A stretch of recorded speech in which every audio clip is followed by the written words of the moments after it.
Hola, bienvenido al auxiliar número 7. Em, bueno, eso. Vamos con los ejercicios.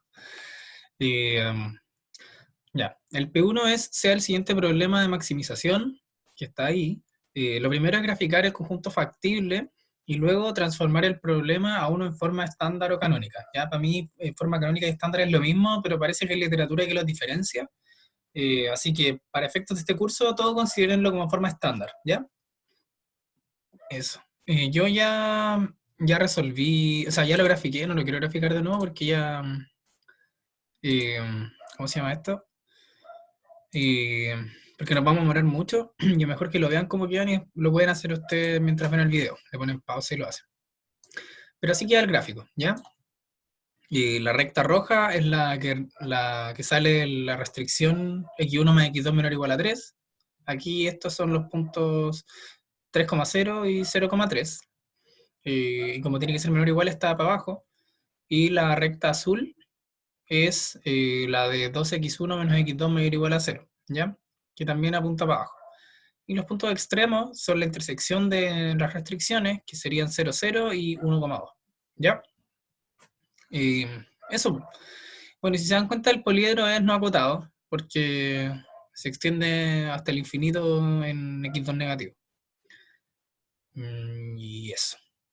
Entonces vamos ahora a la parte 2 de la P1, que es el problema en forma estándar, que aquí está escrito el problema, que sería la P1. Entonces, este problema que les puse acá es el que tiene todas las cosas que hay que hacer para transformar un poliedro en forma estándar, como todos los casos, ¿ya? Para pasar el poliedro a forma estándar, cualquier poliedro, déjenme ver que estoy compartiendo bien, porque sí, estoy compartiendo bien. Eh, bueno, para pasar el poliedro a forma estándar hay que tener en cuenta lo siguiente, ¿ya? Lo primero es que el problema, que puede ser de maximización o minimización, siempre tiene que quedar como un problema de minimización. Por lo tanto, aquí tenemos uno de maximización. ¿Qué tenemos que hacer entonces? Nosotros sabemos que la función máximo es igual a menos la función mínimo, ¿vale? Por lo tanto, lo que nos quedaría acá, la nueva función objetivo, que sería equivalente, sería minimizar x1 más 2x, menos 2x2. Menos 2x2. ¿Vale? Luego, las variables del problema deben ser mayores o iguales que 0. Si se dan cuenta, x1 es mayor o igual a 0, pero x2 no lo es. Entonces, para solucionar esto, lo que tenemos que hacer es crear una variable, bueno, dos variables auxiliares que van a estar presentes en el problema en forma estándar, ¿ya?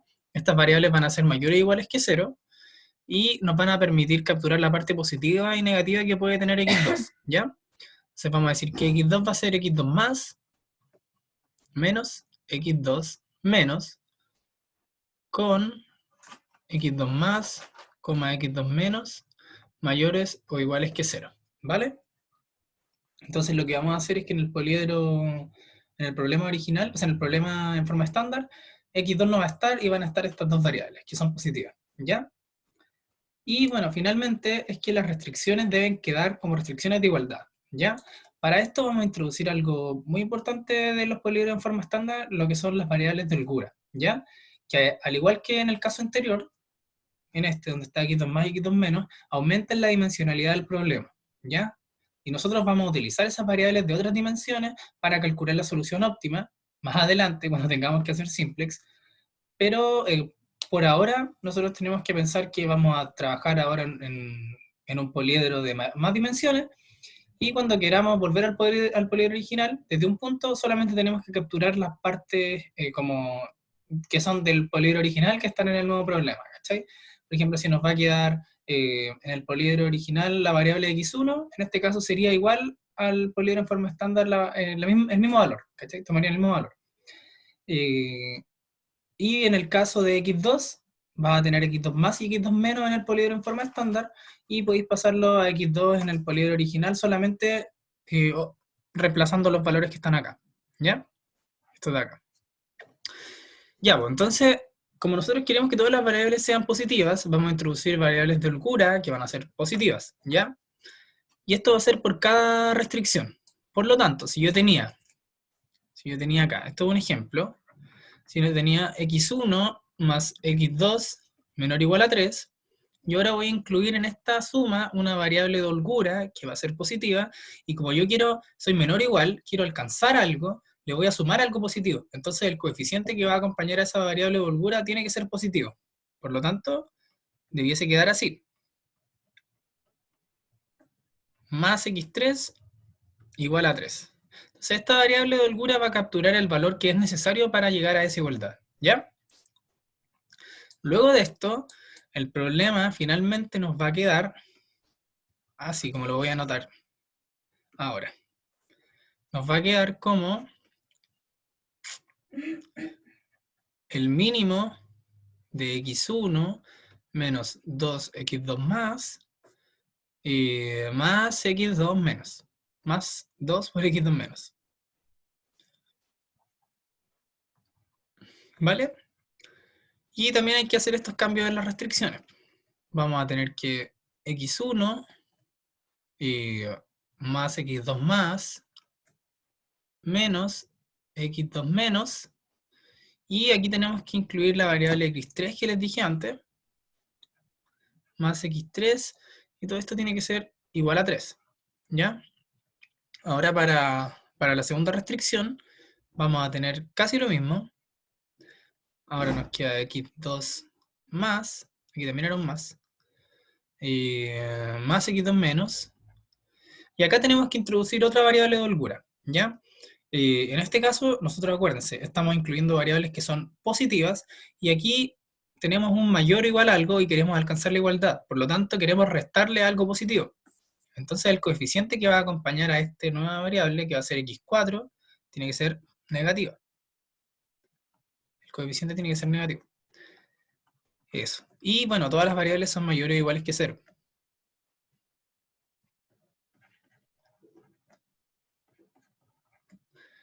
Finalmente, aquí tenemos el poliedro en forma estándar, ¿ya?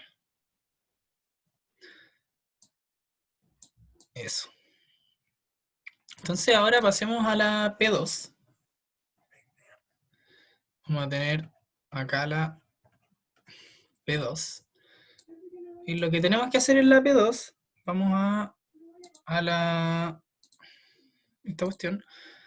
Entonces ya, dado el problema en forma estándar obtenido en la parte anterior, encontremos un punto extremo que incluya las variables x1 y x2 más, ¿ya? Bueno, tuve que pausar el video y ahora estoy de vuelta. Vamos a la P2, no sé si lo había dicho antes o no, se me olvidó. Bueno, creo que sí lo dije, pero lo voy a repetir, para acordarme yo. Dado el problema en forma estándar que encontramos, hay que encontrar un punto extremo que incluya como variables básicas a x1 y a x2. Ya, eso es lo que se desprende del enunciado, y que nos dice lo que tenemos que hacer. Dicho esto, ya, entonces, ¿qué es lo que tenemos que hacer? Armar una base primero, para encontrar un punto extremo, con estas dos variables, ¿ya? Entonces, vamos a la pizarra. Entonces, P2.1, queremos encontrar una base, o sea, un punto extremo,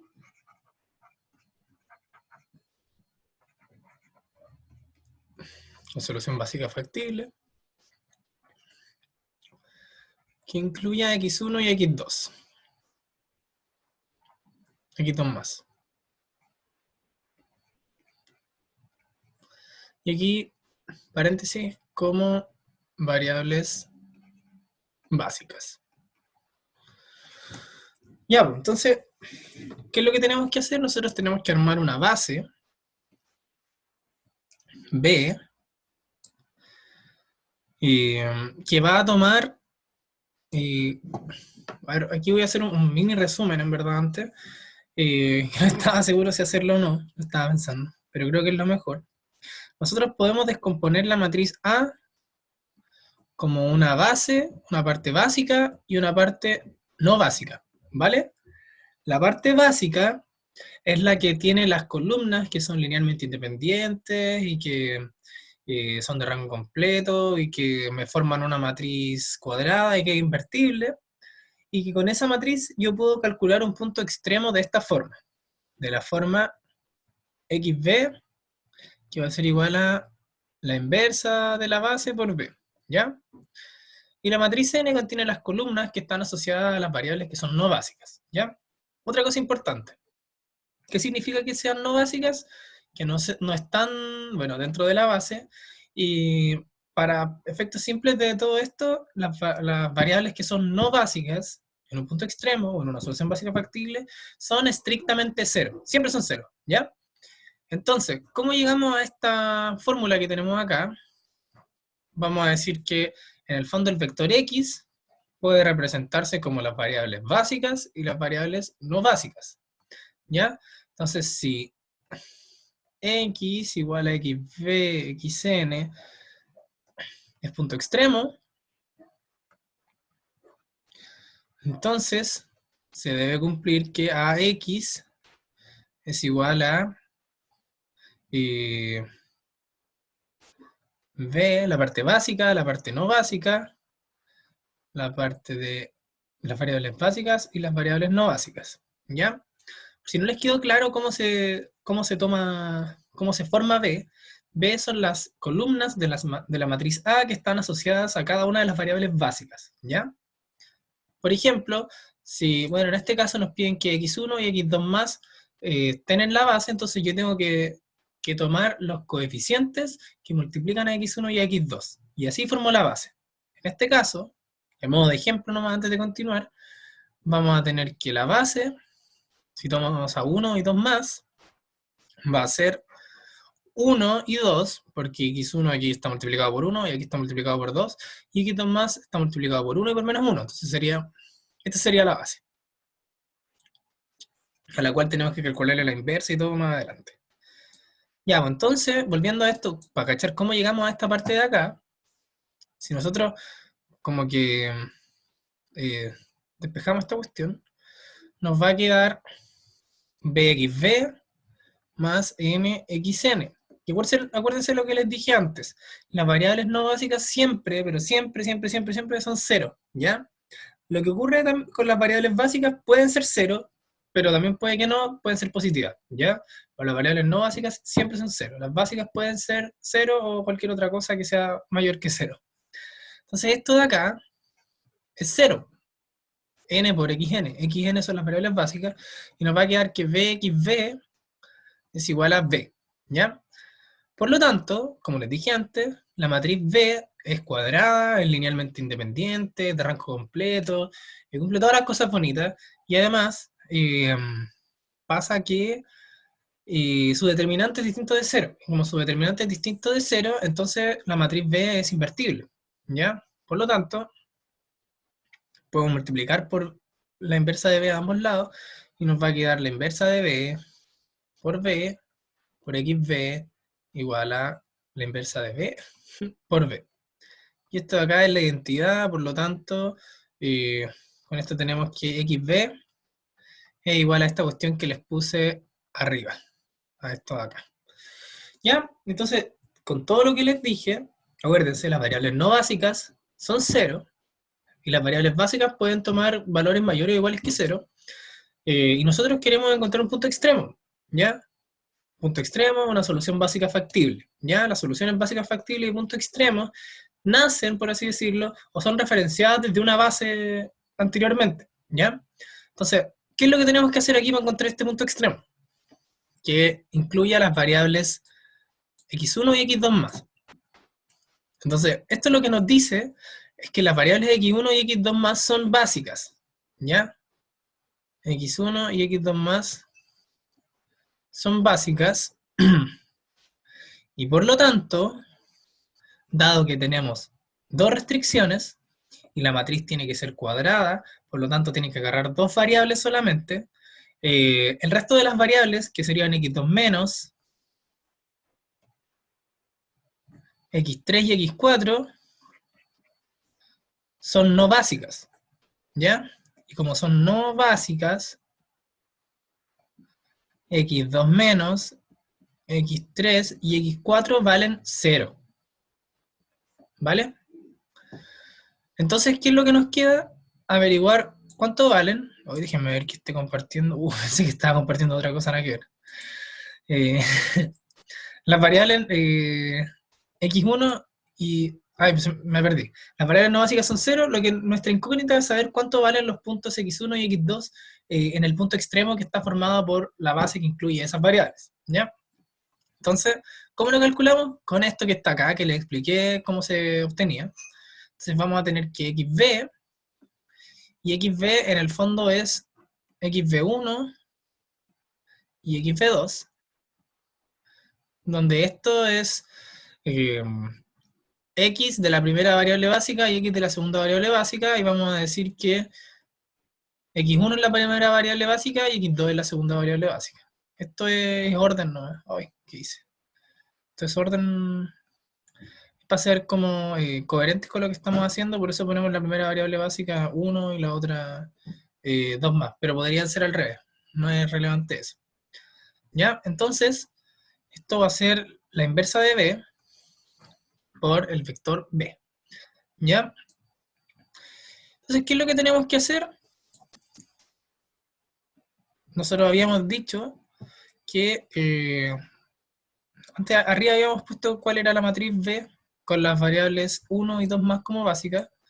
Era esta, acuérdense, porque los coeficientes que multiplican a x1 son 1 y 2, y los que multiplican a 2 son 1 y menos 1.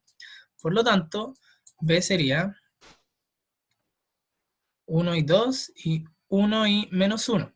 ¿Ya? Luego, aquí tenemos que calcularle la inversa a esto, que sería,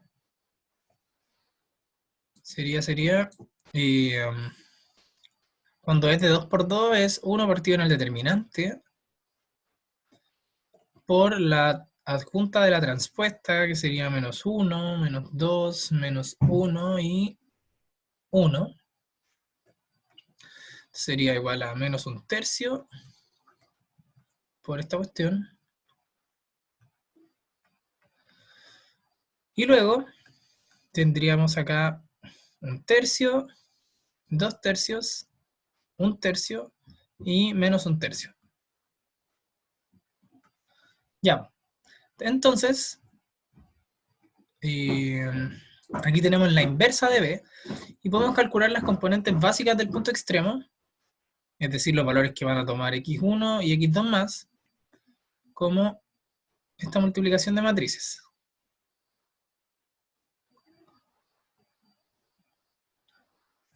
Y acá el vector b es el que teníamos en el problema, que es lo que está a la derecha de las igualdades, que sería 3 y 0. ¿Vale? Entonces esto acá va a ser igual a...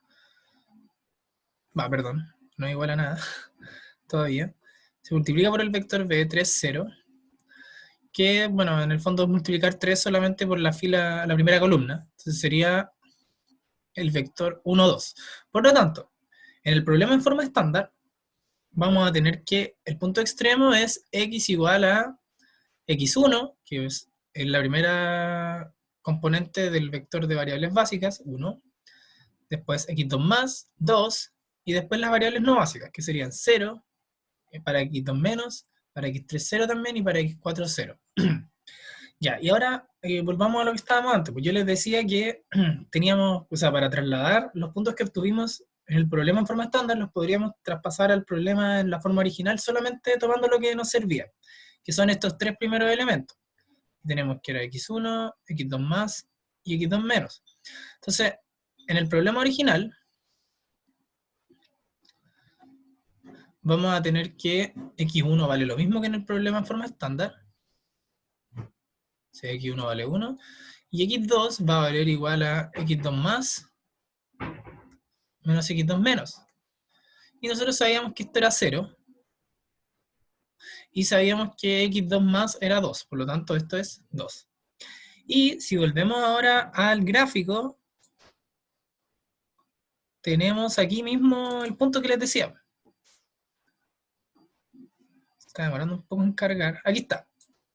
Este de aquí, pues, es x 1,2. ¿Ya? Por lo tanto, gráficamente tenemos la intuición de que hemos encontrado un buen punto. Entonces, ya tenemos el punto que queríamos, que es lo que nos piden en la P2 1. Ahora veamos lo que nos piden más adelante. Nos dicen que dado el punto extremo que tenemos, hay que encontrar una dirección factible para la variable x2 menos, ¿ya? ¿Qué significa esto? Bueno, ¿qué es una dirección factible? Partamos por eso. Cuando yo tengo un punto extremo, por ejemplo x, déjenme ver que esté compartiendo bien, ¿sí? Cuando tengo un punto extremo x, yo me puedo mover de ese punto extremo tomando una dirección. Esa dirección es un vector. Y puedo encontrar una nueva, como un nuevo punto que sea factible en el poliedro si la dirección es factible, tomando un escalar positivo θ y sumándolo ponderado por esa dirección, sumando la dirección ponderada por ese escalar, ¿ya? Que si la dirección sea factible, es que existe un θ tal que x más θd pertenece al poliedro en el que estoy trabajando, ¿ya? Entonces, si la dirección es factible, va a pasar esto. Por lo tanto, voy a tener que a x más θd tiene que ser igual a b. ¿Por qué? Porque la dirección es factible, ¿ya? Entonces, como está en el poliedro, cumple las restricciones. Dicho esto, si despejo, voy a tener que a por el punto extremo más θ por a por d es igual a b. Luego, esto de acá va a ser b, esto va a ser θ a d igual a b. Entonces, estos dos se cancelan, acá te queda un 0, y acá el θ se va hacia la derecha, y nos queda finalmente que AD es igual a 0, ¿ya? Dicho esto, ya tenemos esto que es un insumo súper grande para seguir trabajando. Nosotros lo que vamos a hacer cuando busquemos una dirección factible que apunte en una dirección, o sea, que apunte hacia una variable no básica, es que si J es una variable no básica, no básica, entonces yo en mi D, en mi dirección en cuestión, voy a decir que DJ va a ser 1, y para todo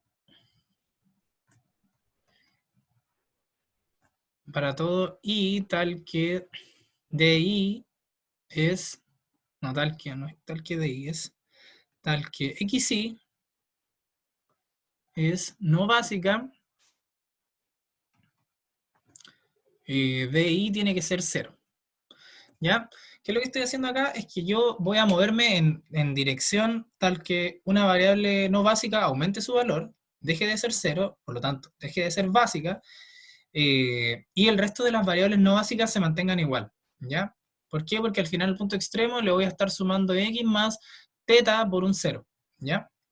Luego, lo que yo no voy a conocer va a ser el vector de direcciones básicas, ¿ya? Porque esos también se van a mover, y puede que lleguen a 0, puede que aumenten, que crezcan, no sabemos cómo van a variar eso.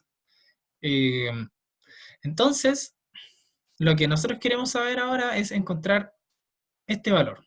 ¿Cuánto vale la dirección, el vector, que va en la dirección de las variables que son básicas, ¿ya? Entonces, para saber eso, nosotros sabemos que 0 es igual a por d, y apoyándonos de cosas que hicimos antes, sabemos que b, o sea que a es igual a la parte, o sea, la matriz básica y la matriz de variables no básicas. Acordémonos que a podíamos descomponerlo de esa forma, porque es solamente un reordenamiento de las columnas, y esto se va a multiplicar por la parte básica de la dirección y por la parte no básica, ¿ya? Luego vamos a tener b por db más n por dn. Ya, y ahora volvamos a algo importante, es que nosotros dijimos que para las variables no básicas sus direcciones van a ser puros ceros, salvo la dirección de la variable de interés, que en este caso es j, ¿ya? Y acordémonos también que n en el fondo son columnas de la matriz A. Por lo tanto, aquí en el fondo tendríamos todas las matrices, o sea, todas las columnas de las variables no básicas multiplicadas por estos componentes del vector D. Entonces sería una componente por 0, por 0, por 0, y otra por 1. ¿Ya? La componente J en el fondo va a estar multiplicada por 1. Por lo tanto, esto nos va a quedar como B por dB más AJ. Y todo esto recordemos que es igual a 0. ¿Ya? Entonces, vamos a tener acá que V por dB es igual a menos AJ. Y como V cumple todas las cosas bonitas, entonces es invertible, vamos a tener que la inversa de V, o sea, multiplicamos la inversa de V en ambos lados y nos va a quedar que dB es igual a menos la inversa de V por AJ. ¿Ya? Entonces ahora tenemos que encontrar esa dirección básica. Y nosotros V ya lo conocemos, si lo calculamos antes. Acordémonos que aquí estamos parados en el punto extremo, en el mismo punto extremo de todo el tiempo. ¿Dónde está? La inversa de B es esto que está acá. Y la dirección J en la que yo me quiero mover es la variable 2 menos, tal como nos dijeron en el enunciado. Entonces va a ser acá dB igual a 1/3, 1/3, 2/3 y menos 1/3. Entonces necesitamos la componente de la variable 2 más, o sea, asociada a la variable 2 más de la matriz A. Entonces, ¿a dónde está 2 más? Acá está. O sea, 2 menos, me equivoqué. Entonces sería menos 1 y 1, porque esos son los coeficientes que multiplican a x2 más, o sea, 2 menos. Oh, son muchos terminología que me confunden un poco. Ya, entonces, haciendo esta suma de esta multiplicación de vector y matrices, nos va a quedar que menos 1/3 más 1/3 en la primera componente, y luego menos 2/3 menos 1/3. Ah, y se nos olvidó algo. Aquí va un menos. Y acá también va este menos. Por lo tanto, esto va a ser igual a menos 0, 1. 0 menos 1. Por lo tanto, finalmente nos queda que la parte básica de la dirección es 0, 1. ¿Ya? Entonces, avanzando acá nos va a quedar que el vector director asociado a la variable 2 más, o sea, 2 menos, va a tener en la primera componente, que coincide con la primera componente de las variables básicas, va a ser 0, luego en la segunda, que en 2 más, va a ser 1, luego en la dirección en la que nos queremos mover, que también era 1, porque sería la dirección asociada a la variable 2 menos, que nosotros impusimos acá, que era 1. Recordémonos, J es 1 y J es 2 menos en este caso. Y luego vienen las no básicas y son todas 0. ¿Ya? Esta sería la dirección. Por lo tanto, si yo hago esto, debería continuar siendo factible, debería estar metido siempre en el poliedro. Sin embargo, aquí pasa algo súper como malo para esto, que es que el vector en el punto extremo es un vector degenerado. ¿Qué significa que sea degenerado? Que dadas las restricciones que tengo, restricciones de igualdad, yo tengo 2, tengo más de 2 restricciones que se cumplen activamente. ¿Por qué? Porque sabemos que x1 es 0, x2 también es 0, o sea, x3 es 0 y x4 también. Entonces, como se cumplen más de 2 restricciones activamente, el problema es degenerado, ¿ya?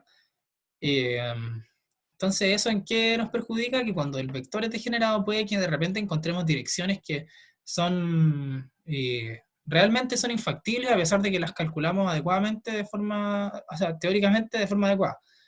¿Cómo lo podemos ver? Si se dan cuenta, en la componente 1, que coincide al tiro con el problema original, en la componente 1 vamos a tener que no se mueve, se mantiene igual, es decir, en x1, si yo veo si yo hago un gráfico en x1, yo no me voy a mover para allá, pero en x2 más yo me voy a mover hacia arriba, ¿ya? Por lo tanto, si vemos el gráfico que hice, en x2 yo no me puedo mover, ¿ya? Si subo, dejo de ser factible inmediatamente. Y esto pasa porque el problema es degenerado, ¿ya?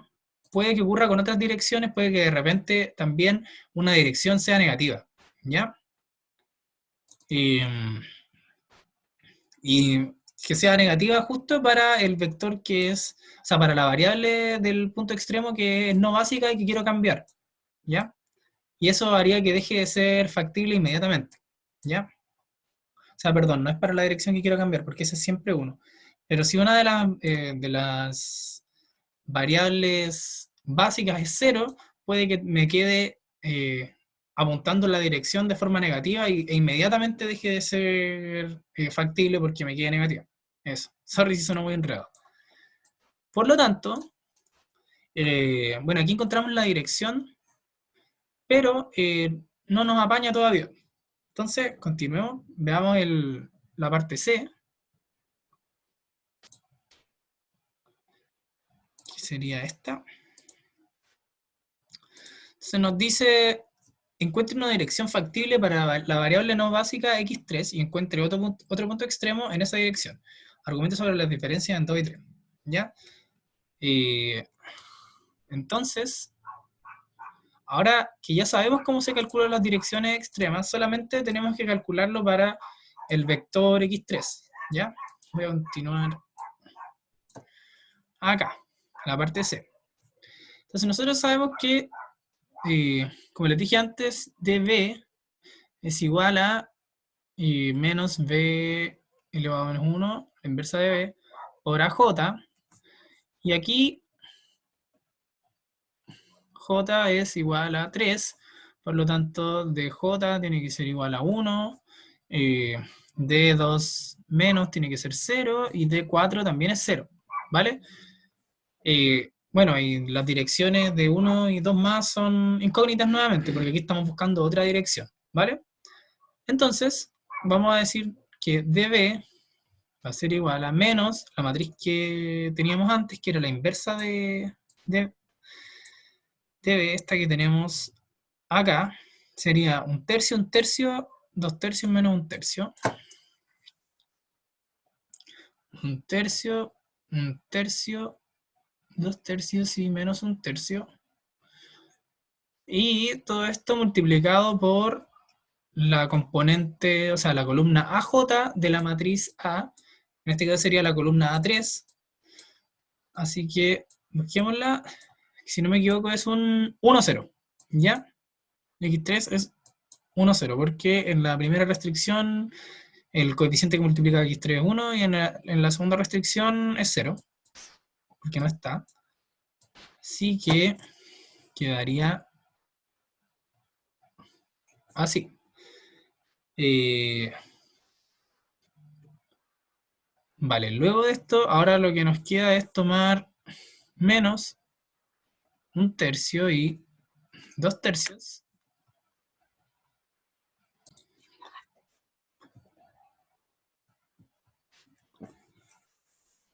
Luego nos queda el vector menos un tercio menos 2 tercios. Entonces lo que tenemos que hacer ahora es tratar de ver si nos podemos mover hasta algún otro punto extremo, ¿ya? ¿Cómo hacemos esto? Nosotros sabíamos que si la dirección es factible, vamos a tener que x más teta d tiene que estar contenida en el poliedro. Lo que es lo mismo que decir que a por x más teta d tiene que ser igual a b. Entonces nosotros tenemos que encontrar un teta mayor que 0 que resuelva este problema, ¿ya? Entonces, vamos a tener acá que si sabemos que x es igual a 1, 2, 0, 0, 0, vamos a calcular un x barra, al cual que va a ser igual a x más teta d. ¿ya? Entonces x barra va a ser igual a 1 menos teta tercios, luego va a ser 2 menos 2 teta tercios, luego va a ser, eh, aquí me faltó hacer algo, pero les recuerdo que solo habría que poner la componente que nos faltaba para el vector, el resto son puros ceros, que sería 1 en la variable x3, por lo tanto sería menos un tercio, menos 2 tercios, 0, 1, 0. ¿Ya? Entonces, volviendo al vector que está con esta suma, aquí sería 0, acá sería teta y acá sería 0 de nuevo. Entonces tenemos que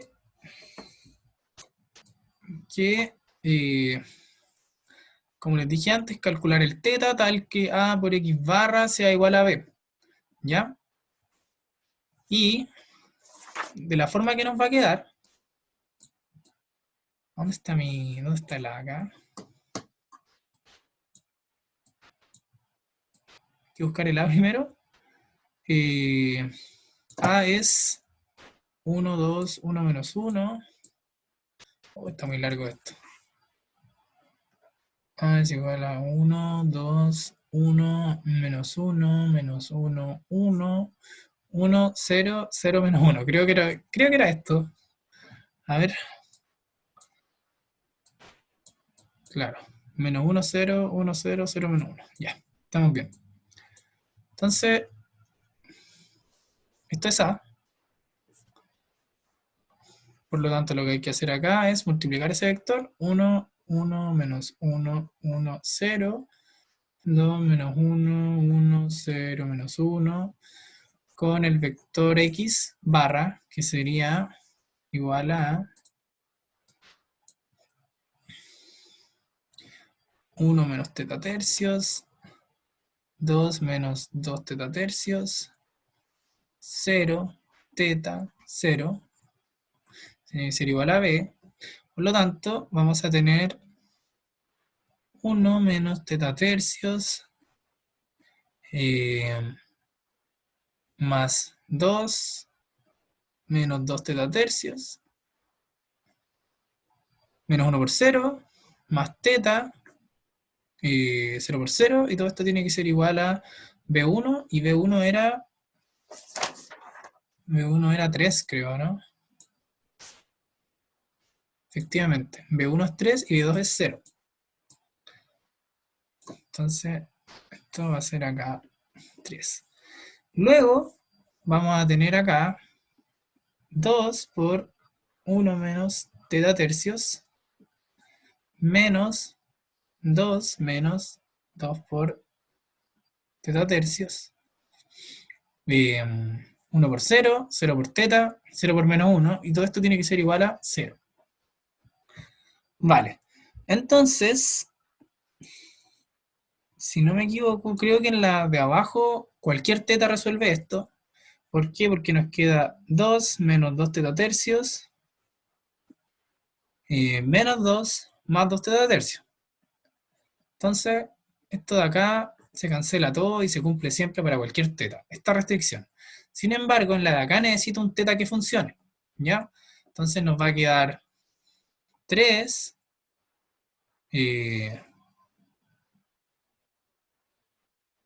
menos, calma, creo que me equivoqué en algo.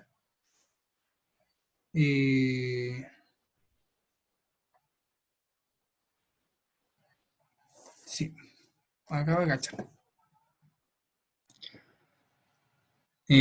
Ya tuve que tomarme una pausa porque me dio eh, encontré como un posible error, que no es error realmente, pero como algo que no tenía previsto, es que este sistema de igualdades es resuelto por cualquier teta, ¿ya? Aquí vamos a tener que 3 menos 3 teta tercios más teta era igual a 3, ¿ya?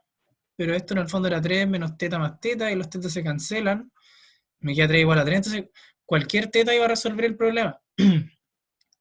O sea, iba a resolver el sistema de igualdades lineales que tenemos acá. Ahora, esto está bien que pase, aparentemente, porque yo para cualquier teta en el que me mueva voy a continuar siendo factible. ¿Qué es lo que va a impedir que, por así decirlo, que yo me pueda mover infinitamente en el poliedro y que eventualmente cuando salga, o sea, cuando llegue a otra línea que intersecta la línea por la que me estoy moviendo y si salgo de esa, y si sigo moviéndome sea infactible, es que las variables que tengo acá pueden ser eventualmente inferiores a cero. Entonces ahí inmediatamente dejaría de ser factible. Y si se dan cuenta, y tal como será en la pauta, θ igual a 3 hace justo que estas cosas sean cero, porque me quedaría 1 menos 3 tercios, esto de acá, lo que vale 0, y 2 menos 2 por 3 tercios, lo cual también es cero, ¿ya? Y ahora, espero que esto también les haya ayudado, porque hace mucho más sentido ahora ver que A por D es igual a cero, porque aquí en el fondo lo que estoy haciendo es A por X más teta D. Entonces nosotros sabemos que A por D es cero para cualquier valor de teta, ¿ya? Por lo tanto, eh, con el teta igual a 3 estamos listos. Déjeme ver que estoy compartiendo bien. Sí. Eh, bueno, así que eso. La diferencia que tiene o sea, esta dirección con la anterior es que una dirección es factible y la otra no, a pesar de que ambas fueron calculadas de la misma forma. Y teóricamente esto puede ocurrir dado que el problema, el punto en particular en el que estoy, es degenerado, ¿ya? Entonces, cuando tengo un punto degenerado puede que algunas direcciones básicas que calcule realmente no apañen para seguir moviéndome, como pasó en el caso anterior, que me daba 0 y 1 y si yo me movía en la dirección 1 de x2 salía inmediatamente del poliedro. Eso. Espero que haya quedado claro. Así que aquí me despido y que estén bien.